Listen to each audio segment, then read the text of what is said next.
Essa fase da minha vida se chama Um Sonho de Adolescente. Oi gente, meu nome é Daniele Mociaro, tenho 35 anos, sou casada e estou grávida do meu primeiro bebê de 14 semanas. Sou filha caçula de 7 irmãos, minha mãe teve 8 de gestação, 7 e um aborto. E meus pais casaram cedo, minha mãe tinha 19 e meu pai tinha 20 anos. E eles tiveram algumas dificuldades na gestação. Como eu falei, minha mãe teve um aborto, um bebê que morreu aos 9 meses. E eu tive experiências com uma irmã com síndrome de Down e uma irmã que aos 12 anos teve um surto psicótico e ela nunca mais voltou ao normal.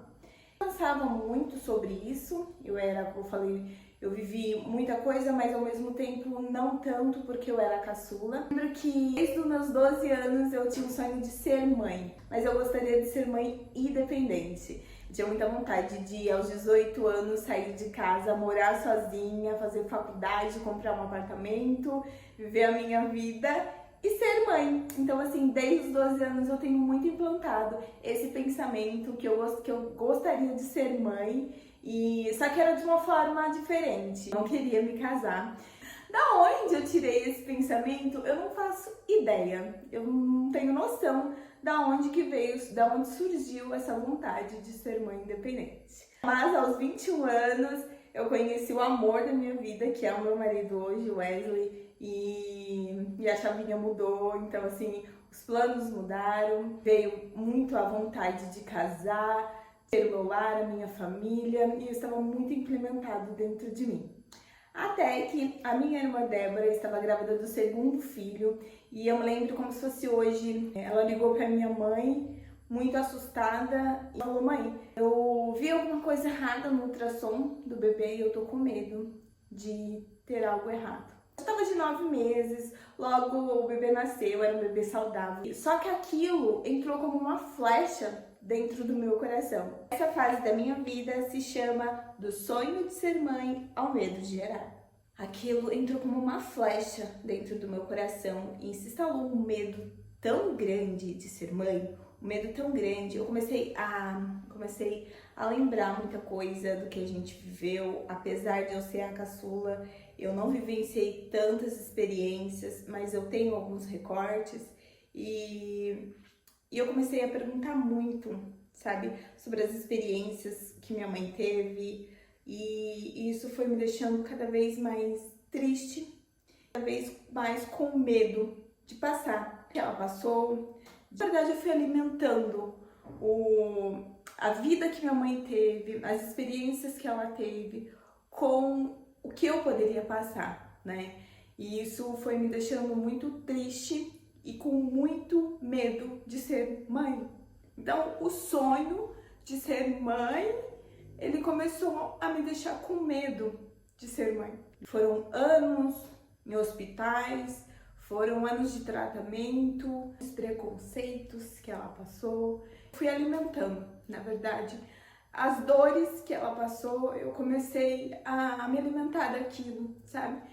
E eu comecei a ter um medo muito grande. Noivei com Wesley e eu falei pra ele: olha, a gente pode casar, mas eu não quero ter filhos. Eu não quero passar o que minha mãe passou. O preconceito da sociedade, eu não sei se eu seria tão forte quanto minha mãe foi.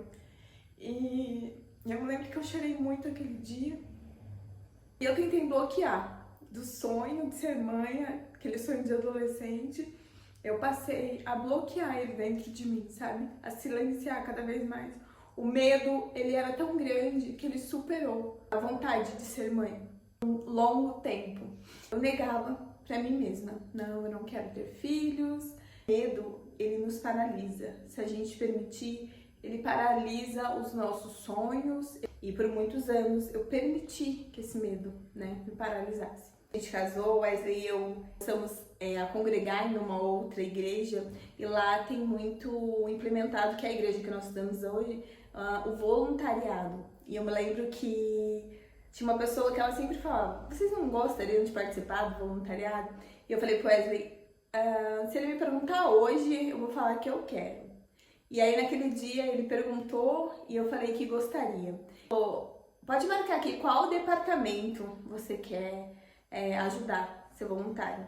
Que o Kids, porque eu na época era muito tímida e eu não gostaria de lidar com as pessoas lá na parte de cima, porque eu tinha vergonha. E eu falei, bom, no Kids eu vou estar ali só com as crianças, vou estar ali, ninguém vai estar me vendo, então vai ser no Kids. Eu lembro que o Wesley falou, você colocou no Kids, tem certeza? Porque era algo em que eu me afastei por um tempo de crianças, eu evitava e... Só que era Deus ali, né?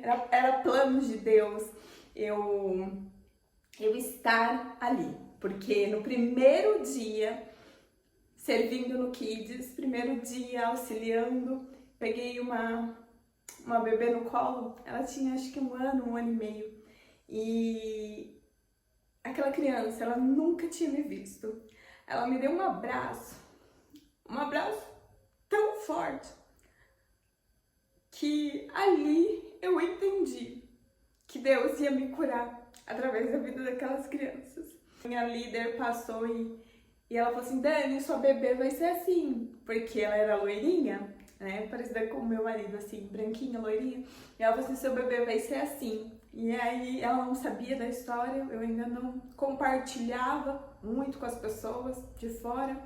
Ali, naquele culto do primeiro servir, eu entendi que era onde Deus iria me curar, curar as minhas feridas, curar os meus traumas. E durante quase 2 anos, ali no Kids, Deus fez uma transformação incrível na minha vida. E aquele medo de gerar, aquele medo de ser mãe, ele foi diminuindo e a vontade, ela foi renascendo dentro de mim. E já curada, eu comecei a conversar com Wesley sobre a gente poder ser pai, sobre a gente começar a tentar. E aí, a gente percebe que nada é sobre o que a gente gostaria. Agora é o momento, agora eu quero, agora eu não tenho medo e agora eu posso ser mãe. E aí surge o processo de tentante. Essa fase da minha vida se chama o processo de tentante. Quando eu finalmente estava livre do trauma, quando eu finalmente não tinha mais medo, a vontade ressurgiu dentro de mim. Na verdade, ela nunca morreu, né?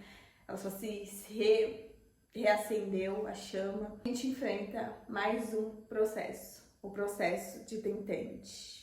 Que nós decidimos que gostaríamos de ter filho, eu fui no médico e eu pedi alguns exames porque eu queria saber como estava a minha saúde para poder gerar. Eu descobri que eu tinha pólipo endometrial. É um nódulo que cresce dentro do útero e ele dificulta a gestação.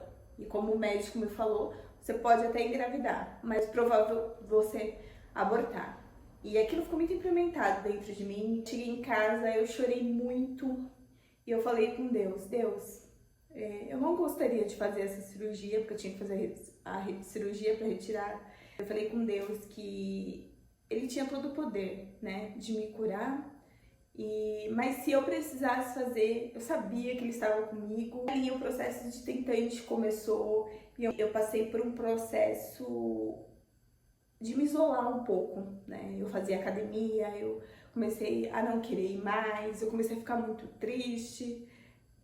Eu desacreditei um pouco da minha fé também. Falei, Deus, eu já fiquei 10 anos com medo de ter filhos e agora que finalmente tô curada, finalmente eu gostaria de ter, finalmente eu me sinto em paz com isso. Tenho que passar por esse processo. Alguns meses muito triste, muito angustiada, mas aí eu entendi que esse processo eu precisava passar, porque eu teria um testemunho para contar. A fé ela foi restabelecida nesse processo. Eu tive intimidade com Deus que eu nunca tinha tido, tive experiências incríveis. Comecei a fazer os devocionais e eu comecei a interceder, a orar pelo meu ventre. E eu falava que o meu ventre era fértil, eu falava que o meu ventre era frutífero. Intercedi tanto por essa gestação. E assim, eu tive experiências com Deus que só no secreto só no secreto a gente tem. Pessoas que Deus usa e fala que você vai gerar, que por estar vindo, sabe? Então, assim, foram momentos de pavor, de medo, mas foram os momentos mais intensos e verdadeiros que eu tive com Deus. Mas, assim, foi no secreto. Essa foi a fase de tentante, muito choro. Muitas vezes a gente se sente muito sozinha, ainda que com pessoas do lado, ainda que você compartilhando, mas tem momentos que eu falo que é somente você e Deus, sabe? Mas eu sempre confiante que era um processo e que ele ia passar e a vitória ia chegar. E a vitória chegou. E essa fase da minha vida se chama Deus é o Deus que me vê no secreto. Dia 12 de novembro, Deus ouviu as minhas orações e eu descobri que estava grávida. E foi uma alegria imensa, foi uma vitória que só Deus sabe, tamanha alegria, satisfação de saber que Deus ouviu a sua oração. Sabe aquela oração mais íntima que você não compartilha, que você não consegue falar às vezes? É só o choro, é só você e Deus, é só o seu coração, é só as lágrimas correndo, Deus entendendo. Foram essas orações que Deus ouviu. Descobri que estava grávida, foi a maior emoção. Eu tinha compartilhado a minha história com pessoas mais próximas, com amigos, eu pedi oração, eu vi pessoas se mobilizando, fazendo campanhas. Então, assim, o meu bebê, ele é fruto de muitas orações. Orações da minha mãe, que desde o início sabia de toda a trajetória, de amigas mais próximas, do meu marido, onde eu compartilhei muito minha dor. E saber que hoje Deus cumpriu a promessa que Ele me prometeu, está sendo a maior experiência da minha vida. Senti que Deus ouviu as minhas orações no secreto. Para você tentante, para você mulher que às vezes fala, eu desisti, porque Deus não me ouve. Eu queria te dizer que Ele ouve. Ele ouve suas orações no secreto, Ele ouve o seu clamor, e eu creio na promessa. Se Ele te prometeu, Ele vai cumprir. E essa é a fase mais linda da minha vida.